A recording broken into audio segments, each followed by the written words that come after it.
In today's video, I'm going to teach you how to use Zapier with Asana, and spoiler alert, it's super easy. Now, if you're looking to streamline your workflow seamlessly between different apps, you're in the right place. Let's dive right in. First things first, you'll need to sign up and create a Zapier account. If you haven't done this yet, head over to the Zapier website and you can quickly sign up using your email or your Google account.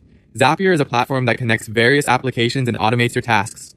Once you're signed up, you're well on your way to automating those repetitive tasks that no one enjoys.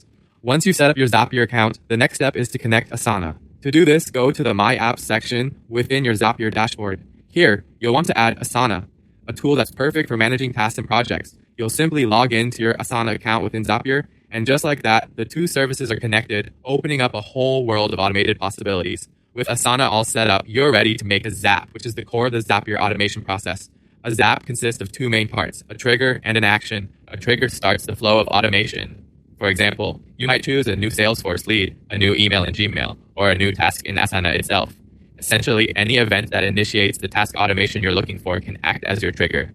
After you've chosen your trigger, the next step is to set the action, what you want to happen once the trigger is set off. Since you're using Asana here, you'll select Asana as the app for action, where you can choose to either create a new task or update an existing one. This is where your automation truly starts to bring efficiency into your workflow.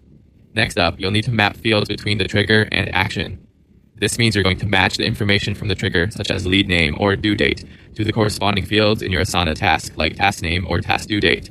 This mapping ensures that the right data moves seamlessly between applications, tailored to fit your exact process requirements. Finally, before going live, it's a smart move to test your Zap. Running a test allows you to see if everything functions correctly. If your test goes smoothly, the last step is simply to switch the Zap on.